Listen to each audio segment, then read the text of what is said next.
So Tatum doesn't, get injured. I'm not saying Boston wins it. I think it's a more competitive game. I still got the Heat taking it. But Tatum's injury, for you guys that's dismissing it, him spraining his ankle, no, that's a big thing. And the person I would put the most blame on, even though I know he took blame last night, I'm going to kick it to Lamar because he's a Heat fan.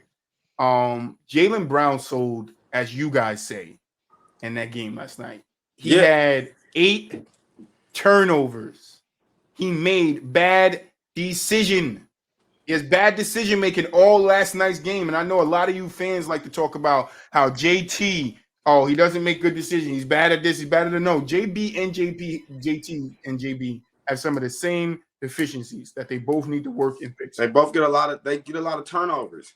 And JB, to be honest, I love Jaylen Brown's game. I like Jaylen Brown's game a little bit, or his temperament, really, should I say, a little bit more than Jayson Tatum's. But he's not as polished. And from the outside looking in, I kind of disagree with you, Troy, as far as what you said, and as far as don't break up Tatum and Brown. I know y'all all disagree. Nah, I seen it take. I didn't disagree at first because I thought they could be like, it's gonna sound crazy, but I thought they could be like Mike and Scotty, like that wing tandem. But hopefully not. We can get to that later. But they can. I seen it. What's his name? Emmanuel Acho. He made a great Emmanuel comparison. Acho. He said they are fighting for who's the alpha, and Brown is so good that feels like he's the alpha on the team, and Tatum's so nice that he's not going to just assert his dominance. No, and he said it was similar to just let me cook. He was that's not cooking, because that's a 3-year-old motherfucking take. Nah, that's a 3-year-old take. No, hold on, Lamar. That's a 3-year-old take. They've been saying that about Jayson Tatum and Jaylen Brown the whole time they've been playing together. It's 6 years. Let me finish. They compared it to KD and Russ. 6 years, 4 finals appearances. 4 conference finals appearance, 1 finals appearance, no W. It's the exact same. They split up. Russ becomes an MVP. KD wins 2 rings. It was better for the both of them. Now, you saying that's a 3-year-old comparison, but you got to start looking at it. We 6 years in, not 3, 6. We have to look at the context of it. The craziest shit is though, all of that stopped last year. That mumbling stopped last year. Now all of a sudden Boston lose again, and you go right back to the bullshit motherfucking takes they need to break up because this is what happened with this player. No. JT and JB. That's fine, but Jaylen Brown and Jayson Tatum is not KD and it's not Russ. I don't care how similar you want to connect other people's situation to it. It doesn't equal to it, okay? They're not the same players as Russ and KD. They don't have the same dimension of play. They don't have the same dimension of play as KD and Russ. So what? They play together and win a championship. It's a lot of their time playing together isn't done yet. This is the thing I don't understand about you guys, right? Right? They just started really getting better, winning, having a team to compete with, right?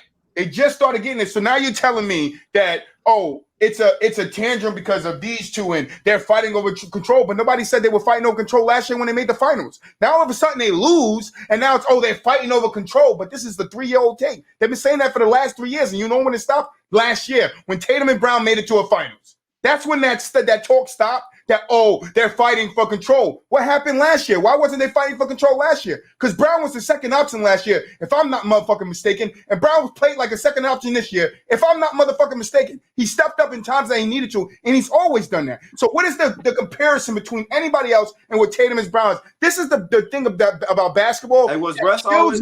That kills me. This kills me about basketball. We're so early to break fucking teams up, and we want to compare it to another team that broke it up. Russ was successful for winning an MVP. Did Russ ever win a championship? No, he fucking didn't. So now I'm going to take that same situation. I'm going to tell you, one of them are going to go win 2 championships. One might win an MVP, and that's it. That's not the same success. Russ does not have the same success as KD. It didn't work out the same for both of them. It did not. And it was going to work out the same for both JT and JB if they stay together. You're missing pieces there in Boston. That's all you're doing. And JB and JT isn't it. Nobody is saying if JB and JP was like Kawhi Leonard and Paul George always injured, that I would agree with you, niggas. These niggas play well together. It's just they play together and they not injured, and they my point is this. All right, you saying they need different pieces. All I know is since they've been there, them two pieces, they are very good together. They are very good together. Nobody's knocking that. But the Boston Celtics and Danny Ainge have shuffled pieces around them niggas 3 or 4 fucking times now. They went from that's not even. So Tatum's rookie year, second year. So Jaylen, JB, how and many JT. different guards So hold on. JT and JB's rookie year. That's not them. That's not them shuffling players around JB and JT, right? So and when Kyrie was there, that's not them shuffling players around JB and JT. That's a bad thing. You can say when Kemba got there, then they started shuffling picks around for JB and JT. They didn't do that shit the whole 6 years. So don't do that, Lamar. I didn't say the whole 6 years. I didn't say you said they shuffle players around them all the time. No, it's been the last 3 years. I said 3 or 4 times. So 3 years. Okay, so what are they supposed to do? And how many pieces do they shuffle around? How many times do you do it until you go, okay, maybe these that we don't shuffle on ancillary pieces. Maybe we need to move the main pieces. That's my question. I'm asking the question.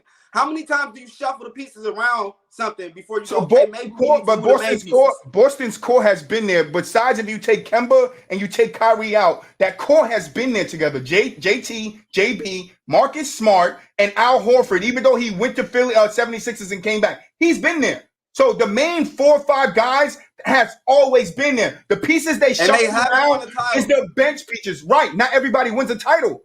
Not everybody wins a title. What did the Bucks do? Who did the Bucks shuffle around? Who did the Bucks? Lamar, answer me this one thing. Who did the Bucks shuffle around? Who did the Bucks shuffle around? Nobody, right? Did they win a title this year? No. So you can shuffle, you cannot shuffle. It doesn't mean it. You want to keep your core guys together and find the right recipe around them to work. That's what you want to do. Every NBA now is throwing their pieces away. You see DeAndre Murray gets sent away from Seattle. No, it's not. Be the formula. I'm asking a question. It's too early now because JT and JB, if they had the realms for 6 years, then I'll be like, all right, yeah, now we got to do something. But you messed it up when you got Kyrie. Kemba fucked it up. Gordon Hayward fucked it up. Brad Stevens fucked it up. They didn't have all this success that everybody's looking at. They didn't have all the success that everybody's looking at. They made it to the Eastern Conference Finals. That's amazing. That's amazing that they've done that. But you forget that JT and JB still had to sit behind Kyrie. Kyrie just came out and told a story that he used to go in Boston locker room like, I'm better than all you motherfuckers. Play me if you don't think so. That's the mentality young cats had to put up with there. And you want to talk about, they shuffle people. No, they didn't. They were trying to get a good formula before JB and JT was there. But then you're saying the pieces, Kemba messed it up. All these people messed it up. Did Kemba do what he was supposed to do there? Before the 3 years. Did Kemba do what he was supposed to do there? Did Gordon Hayward do what he was supposed to do there? No, right? So those are pieces that's fucking up the plan that they had in place. So when you talk about shuffling pieces, Lamar, that shit matters. That's doing what they're supposed to do there. Say that again, I'm sorry? All right, Robert Williams is a good one. You know what I'm saying? I think if Robert Williams stay healthy, they have a better chance. 100% if Robert Williams stay healthy, but that's not an excuse. That's just his health. He can't stay healthy. That's not an excuse. We gotta stop. We gotta stop trying to break up teams when you can win with them. JB and JB can win together. They just need the right phone. I've been screaming for 2 fucking years. We need a point guard. We need a point guard. Everybody know Marcus Smart, great point guard, great fucking point guard. No, the fuck he is not. No, he is not. If we can get a fucking real point guard that can take the ball out of JB and JT hand, all this fucking talk about splitting them up would stop. You guys do this shit with everybody. Oh, Braun and AB needs to fucking split up. This person and this person. Nobody can fucking play together no more. But they have a real point guard and Malcolm Brogdon. I would like to see Brogdon.